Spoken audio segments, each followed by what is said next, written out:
Buenos días. Sí. ¿Cómo están? Muy bien, gracias a Dios. Qué bueno, Elías. ¿Y usted, profesor? Bien, estoy bien, también. ¿Ya tomó su cafecito o todavía no? No tomo café, fíjate. Ah, que vaya. Tomo agua. Agua. Excelente.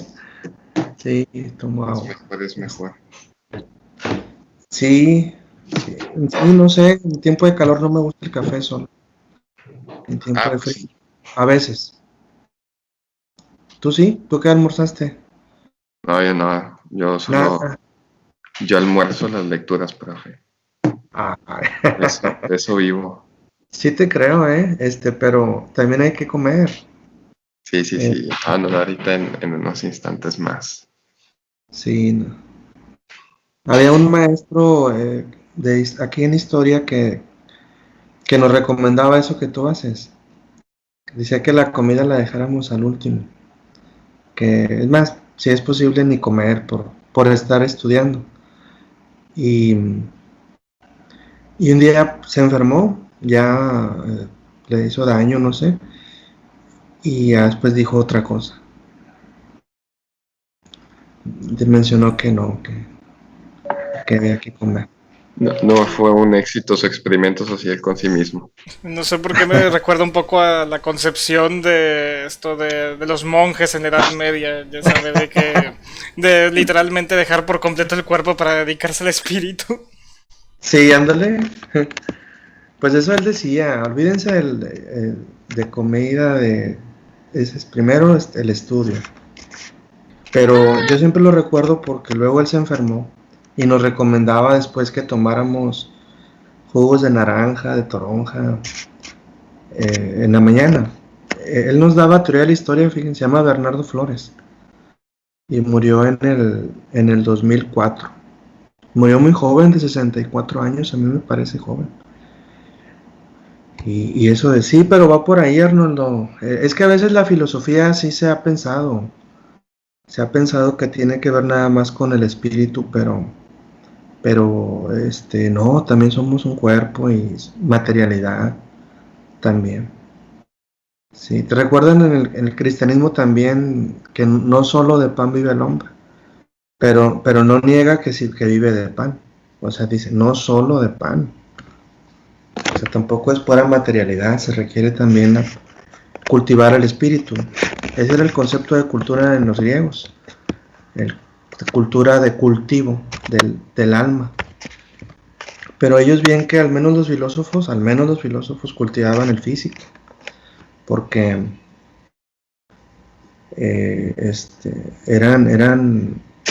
Platón era un gimnasta, por ejemplo, sí, o sea, también el cuerpo. Y eso que le llaman idealista, lo definen así a veces. Bien, pues a propósito de esto, fíjense el debate, este debate hasta dónde se viene, hasta acá, fíjense, hasta la teoría de la historia, porque a propósito ahí están sus raíces, esta cuestión de la representación, hasta ese platonismo eh, antiguo, o bien la concepción aristotélica de la materialidad, que esa fue la diferencia entre Platón y Aristóteles.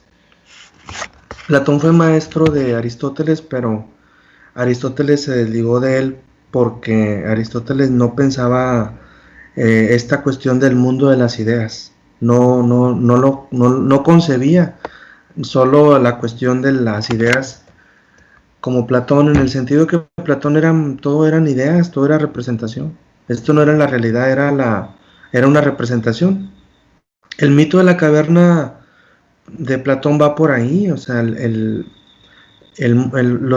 la gente, las personas no ven la realidad, ven representaciones, Son sombras. son sombras. Entonces, si ustedes se fijan, pues se parece a lo de Ricoeur, a lo de Paul Ricoeur, porque porque Enrique era, como decimos de la historia, pues sí es representación, entonces no hay algo concreto, no hay algo concreto que ocurrió. Y yo en la clase anterior dije que no necesariamente están enclavados estos autores como Riquer, principalmente en esta idea de que solo es discurso, solo es metáfora la historia, sino que sí, sí hay una visión radical en ese aspecto, sí la hay, de parte de Riquer sobre la historia, a propósito por el concepto de representación que es el que sintetiza esta visión de que pues, son ideas, la representación tiene que ver también con ideas, con pensamientos, pero a pesar de que se radicalizan autores como él hacia esa postura de las figuras retóricas del discurso, que la historia como discurso, o el discurso de la historia, también o sea, definitivamente lo piensa como representación, pero no, al tender el puente entre el pasado y el presente, o entre el presente y el pasado, como una necesidad, como algo necesario para poder entender el pasado, comprenderlo o explicarlo, y si uno dice del pasado cosas que tienen que ver con el presente, entonces eso que está diciendo del pasado también es algo concreto, también tiene que ver con algo que ocurrió. Entonces, porque no tuviera sentido, no tuviera lugar si no tuviera también una identificación con el presente. Entonces, más allá de que sean las ideas solamente, adelante maestro, ¿cómo está? Bien. Que bueno, solo sean las puras ideas, la pura representación, también hay una concepción, por decirlo así, materialista. Si pensamos en el idealismo y materialismo, también lo hay. Pero yo he comentado aquí que el caso de la historia, esta cuestión de la materialidad, pues es más complicada, porque ya no tenemos más que indicios o huellas en torno al pasado y a través de ellas hacemos la reconstrucción. Y en ese sentido la reconstrucción es lo que resulta de esa reconstrucción es la representación que sería la historia. ¿Sí? Pero fíjense cómo hunde las raíces esta discusión en la misma filosofía aristotélica y platónica, porque Platón pues era idealista en general por la teoría de las ideas, del mundo de las ideas de Platón, y Aristóteles es materialista. ¿Sí? Entonces desde ellos está esta discusión, porque pues, sí, no era nueva, o sea, no es nueva. O sea, definitivamente Riquer, pues como lo leyó y leyó a San Agustín y leyó a Santo Tomás y pues René Descartes, leyó a todos los materialistas, los idealistas. Entonces termina pensando más como la cuestión de la representación. Solo un materialista diría, pues Platón está en un error, Platón está completamente equivocado. Pero no, es que para mí hay una verdad más allá de lo que dice un pensador, más allá en términos metafóricos también, de las apariencias dice él, habla de los astros, de la bóveda celeste y de los movimientos aparentes de los astros, hay algo que los está, alguna mecánica o una divinidad, si se quiere también pensar de esa forma, que los está haciendo funcionar, que los está haciendo moverse, o sea, o una mecánica, o algo físico, como diría Newton, o bien, pues una divinidad,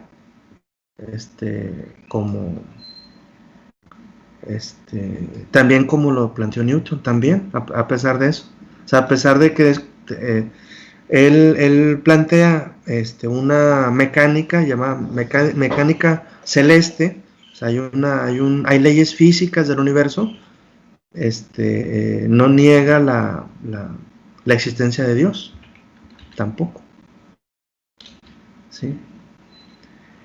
Bueno, no sé, muchachos, otros comentarios sobre el texto, o ¿qué piensan ustedes?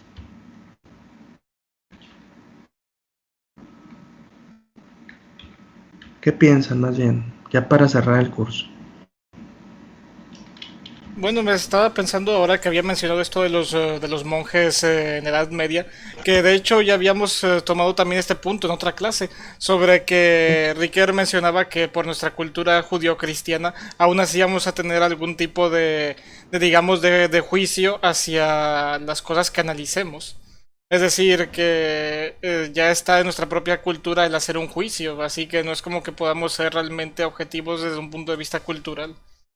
Sí, en nuestra cultura y en todas las culturas, desde luego. Ajá, sí, esa es ahí la concepción antropológica e histórica de la historicidad, o sea, estas es las humanidades, es que ese es el punto, las humanidades, pero yo quisiera que esto de las humanidades no nomás lo viéramos como algo espiritual, así, sino metafísico, sino también el historiador se basa en documentos. O sea, por ejemplo, o sea, y esos documentos los trata, les da un tratamiento, los analiza, realiza si son documentos muy antiguos, una paleografía, un desciframiento, o sea, se basa en documentos, tampoco está inventando, o sea, está basado en documentos. Entonces, las humanidades tienen que ver también con procedimientos, son procedimientos científicos del lado de las humanidades. Es lo que veíamos, por ejemplo, en heurística, ¿no? En la Sí. heurística, la importancia de esta y su desarrollo. ¿Por qué exactamente, Elías? ¿Por qué ese libro se volvió a reeditar por enésima ocasión? Porque ese libro juega en la actualidad, o sea, un texto clave en metodología de la historia. Es clave. Sí, porque esto de los documentos y la heurística se sigue empleando en las maestrías y en los doctorados de historia se emplean. Entonces los estudiantes de posgrado terminan sí manejando a veces estas teorías, que el paradigma indiciario y la cuestión de la representancia en Ricoeur, pero saben bien que tienen que ir a los archivos y tienen que documentarse y tienen que ir a todos los archivos posibles, a todos los posibles. Hasta viajan a Europa y todos y están estudiando algo colonial, van al archivo de Indias, o sea, tienen esta visión concreta también de la historia, de que esta tiene que sustentarse en documentos. Si bien lo que resulta es una representación, pero es en base a pruebas, ¿sí? ¿Qué sería el documento? La prueba es el documento.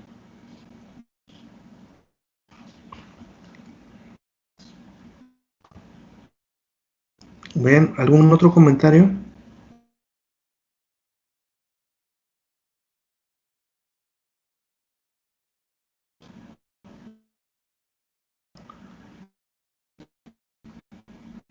Muchachos, ¿no tienen ya comentarios? Tal vez Aquí ya. tenía... había encontrado otras preguntas en la lectura que me habían llamado la atención. Por ejemplo, en una Sí. parte, Riquer se pone a reflexionar acerca de lo que representa realmente un acontecimiento y hace la siguiente pregunta. ¿Es el Renacimiento realmente un acontecimiento? Y la verdad aquí la verdad me quedé reflexionando un rato porque es que en sí, ¿cómo definimos dónde empieza y dónde termina un acontecimiento? ¿Cómo podemos diferenciarlo de otros tipos de procesos? Sí, claro, o sea, así es, Arnoldo, ese asunto del acontecimiento es central también. Muchos pensadores en la filosofía posmoderna, o no posmoderna necesariamente, no autodenominados posmodernos, como Althusser, otros que sí son posmodernos, Derrida, Foucault, Otros, a ver, el mismo Jean-Paul Sartre, esos autores son pensadores del acontecimiento, porque eh, el asunto es que reflexionan sobre qué ocurrió, o sea, qué es lo que ocurrió en los procesos que estudian y, y hacen un tratamiento específico sobre lo que estudian, su objeto de estudio, y al reflexionar y hacer un tratamiento específico, proponen una manera de abordar el acontecimiento. En otras palabras, para ser un poco más concretos con este punto, es que antes, en el siglo XIX, los acontecimientos estaban bien claros, eran políticos, eran batallas, eran un golpe de Estado, era la firma de un tratado, esos eran los acontecimientos. Y a raíz de la reflexión sobre el acontecimiento, resulta que, por ejemplo, en la historia cultural, la publicación de un texto es un acontecimiento, es la publicación de un libro. La lectura de un libro, por otra parte, también es un acontecimiento. O sea, el concepto de acontecimiento cambia también del siglo XIX a hoy porque se ponen en la mesa temas que no habían sido pensados como acontecimientos, porque solo eran militares, políticos y después económicos. Pero, por ejemplo, cuando se inventa la infancia, cuando se inventa el amor, cuando son acontecimientos, cuando aparece la sexualidad, el tema de la sexualidad en nuestra cultura, hablar de la sexualidad, es un acontecimiento, ¿sí? Ese es un acontecimiento. Hay un momento en que aparece la sexualidad, en el discurso, en las relaciones humanas, como tema, como objeto. Entonces, ¿cuándo apareció en la historia? Entonces, temas como ese se vuelven acontecimiento y ya no solo los políticos o los económicos. ¿Y quiénes los trataron? Pues autores como Foucault, ¿sí? Los autores de la microhistoria también tratan otro tipo de asuntos como acontecimientos. Ya no solo vuelvo a señalar los militares. Pero también cómo demarcarlos o cómo los representamos. Hay procesos como por ejemplo el paso de la antigüedad a la Edad Media, ustedes ya lo están viendo, cómo se dio el paso de la antigüedad, y nosotros hablamos del año 400, del 500, hablamos del año 500, 600, o sea, 3 siglos, y casi no decimos nada, y si decimos algo tiene que ver con cuestiones políticas, o políticas sobre todo. Y luego para hablar de esos 300 años, que son muchos, decimos es un proceso de transición. Y ya con decir proceso de transición, pues enmascaramos todo lo que ocurrió. O sea, en historia eso hacemos. Igual es otro de los procesos que enmascaramos mucho, pero que sí hemos abordado como quiera desde lo económico, es el paso de la Edad Media a la época moderna, o del feudalismo al capitalismo. Y así autores como los ingleses lo han abordado, como Perry Anderson y muchos, pero el más importante sería tal vez Perry Anderson, y igual le llama transiciones, pero como quiera ese tipo de conceptos, por eso estoy de acuerdo con Riquet, son metafóricos, ¿sí? O sea, es como ya se habla igual como Anderson dijo, transiciones del feudalismo al capitalismo, o de la antigüedad al feudalismo,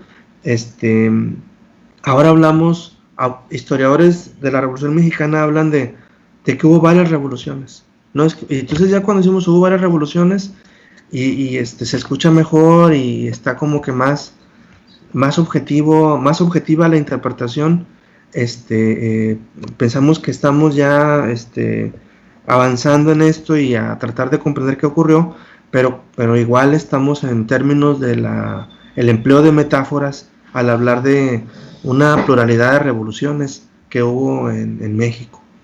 Y así, o sea, no nos podemos desligar de la metáfora, de la representación, pero pues sí, o sea, también es que se refiere a cosas a que no fue igual en el norte, en el centro, en occidente de México, o sea, no fue igual este proceso de la revolución como muchos otros, ¿sí? Como muchos otros procesos. Pero tenemos que pensarlo también, como señala Riquer, yo creo que en términos de la representancia o representación. Profesor, José Ricardo Galván hizo una pregunta en el chat. Sí. Dice, en la historia, ¿cuál es la diferencia entre del acontecimiento y de los hechos? ¿O son lo mismo? Pues cuando decimos hechos, es una palabra que me decía a mí una asistente a un diplomado de historia que organizamos hace unos años aquí en la facultad, un diplomado de historia. Decía, yo vengo a escuchar los hechos, yo vengo a aprender los hechos, lo que ocurrió. Y el concepto de acontecimiento es más filosófico. Pero podrían ser sinónimos, solo que en los juegos de lenguaje el concepto de acontecimiento tiene más relevancia hoy que el de hechos. El de hechos es algo superficial, algo que nosotros ya no lo mencionamos en historia y creo que no lo deberíamos de mencionar, sino más bien acontecimientos o acontecimiento en lugar de hechos, porque la palabra como hecho es como que sí ocurrió, es como que no le da margen a pensar si ocurrió, cómo ocurrió, hasta dónde ocurrió, y la palabra acontecimiento sí da margen a que podamos pensar ese acontecimiento. Yo creo que esa es la diferencia.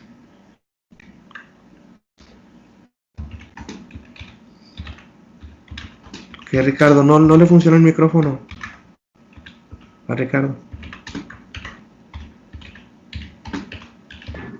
Es que he estado batallando con su internet las últimas semanas. No sé si es... Sí. Ya a mí se me cortó también el otro día. Ya no pude. Se me acabó, más bien. Para decirlo más claro, se me acabó. Y fue de repente. No pensé que me fuera a pasar, pero sí. Porque supone que sí tenía. Y bueno, ¿quieres comentar algo, Elías? ¿Algo más?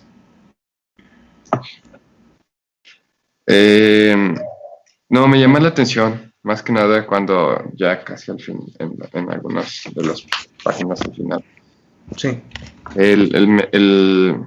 Me gusta cómo retrata aquí el autor cuando menciona sobre la interpretación epistemológica de los acontecimientos. Y me gusta cómo lo dice, de que hay una revolución francesa. O sea, hay un acontecimiento, ya sea una revolución mexicana, una independencia, el ejemplo que le queramos poner. Y ya en base a ese nombre propio que le llaman narratios, ahora sí se desprenden las distintas interpretaciones, pero me llama la atención eso porque a veces está la otra perspectiva y lo vemos en libros, ¿no? El título de que la historia jamás contada de la independencia, o la independencia que no conocemos, ¿no? Y me llama la atención porque son como que dos perspectivas opuestas. Sí. Miren, hay que leer de todo. Yo pienso, a mí esos libros, con esos títulos, la otra historia de Estados Unidos, ¿verdad? Por ahí el profesor Morado traía un libro de historia del siglo XX, historia alternativa del siglo XX. Entonces, a propósito de los títulos que mencionas también, Elías, y esos libros a mí siempre los veo por ahí en las librerías nuevos o casi usados, no veo así títulos, son nuevos, y me hago para atrás. Así como que, si les digo sinceramente, así como no me quiero como acercar mucho a ese tipo de interpretaciones, tengo prejuicios como todo el mundo hacia lo que sea. Pero, y no me he puesto a pensar bien qué es lo que pienso, o sea, no me pongo a qué es lo que, por qué tengo esa reacción. Pero, fíjense que sí les comenté de en una ocasión estaba con un amigo que estudió letras, pero ya tiene doctorado y es autor, igual es muy buen autor, se llama Rogelio Reyes, y es crítico literario, y entonces estábamos en la Gandhi,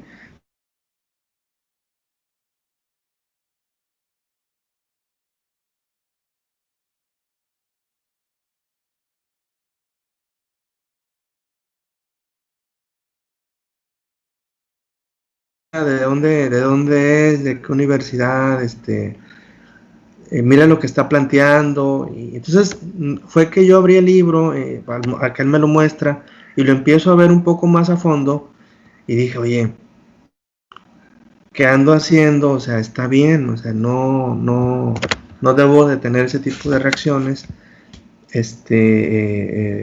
Veo que hace un tratamiento bueno, así en general lo vi el libro, un buen tratamiento, tiene buenas fuentes, se ve bien sustentado, comenta cosas que es cierto, no se habían dicho en otros libros.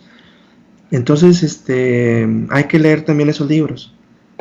Hay que leer títulos como esos y hacer nuestro propio, claro, nuestro propio juicio, pero tener una perspectiva amplia. ¿Por qué no? O sea, leer novela histórica también para saber, para desarrollar nuestra imaginación. Ver mucho cine histórico también, para desarrollar nuestra imaginación, porque eso es lo que hacen los cineastas. Y yo creo que esas son las invitaciones también de Riquer para esto. Entre mayor imaginación podamos tener, porque estamos bien empapados, también podemos poder comprender más el pasado y el presente a su vez. Eso es Sí, algo que entonces, quería mencionar. Hay una cita de sí, lectura que me gustó que era la siguiente. ¿Qué otro poder aparte de la imaginación podría investir de prestigio a jueces, médicos y predicadores? Yo la verdad me quedé bastante fascinado con esta reflexión, esta breve reflexión que hace, sí, porque es como que, pues es cierto, es realmente nuestra capacidad de abstracción la que da a mucha gente en la sociedad su propio, sí, su lugar, y eso incluyéndonos a nosotros también, y de hecho a buena parte de lo sí, que tenemos. muy bien, Arnoldo. A propósito, definitivamente, muchachos, ya para ir cerrando, este libro, es central, es fundamental y es un libro de cabecera del historiador. Nunca lo olviden, es más, traten de conseguirlo, de tenerlo, todo el libro. No recuerdo si está en PDF, parece que lo tengo. Yo lo tengo también impreso, pero creo que también está digitalizado. Traten de conseguirlo y siempre tráiganlo como un libro de cabecera, porque eso nos va a abrir la posibilidad de muchas cosas en el ámbito de la historia y de las ciencias sociales en general. Hay que enfocarnos a él, tratarlo más a fondo, ver todo el panorama que maneja, porque nosotros leímos solo un capítulo y trata muchas más cuestiones este libro de la memoria, la historia del olvido. Entonces, para mí, en mi punto de vista, es fundamental. Desde luego no es el único, pero para mí, al menos como tiene la forma de Biblia, casi lo veo como Biblia. Casi este libro. Entonces, no vuelvo a señalar, no es el único, hay que ver los otros, hay que leer todo, pero este en particular.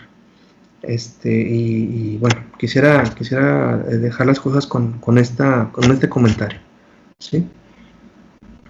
Entonces, muchachos, ¿cómo ven nos vemos no recuerdo ahorita la fecha, cuando nos vamos a conectar para que hagan sus presentaciones? Y ese día también, por favor recuérdenme, para hablar de las optativas, de ustedes van a llevar 2 optativas en quinto. Entonces, platicamos sobre el 8 de junio, dice Ricardo. Bueno, el 8 de junio nos vemos. O no, ¿es el 8 de junio? Bueno, revísenlo ahí bien. El 9 me parece que es martes. Sí, Era no, martes a las 10. Pero nada más que no me acuerdo si es 8. Si no, tal vez es otra fecha, pero tal vez. Revisémoslo. Dice Ana Paula que es el 9. Muy bien, el 9 a las 10. Y ese día, después de que expongan, hablamos de las optativas. Miren, ese día prepárense para una exposición de 5 minutos. No, para poder acabar, porque somos 20. Somos 20, 21 compañeros, compañeras, entonces unos 5 minutos, ¿no? Lo que hicieron, así me hice esto, me basé en estos trabajos, retomé estos puntos, planteo esto y ya. ¿Qué es eso que puse Ricardo? Una imagen ahí, y así quedamos. ¿Qué les parece? Pues sí, profe, estaría bien.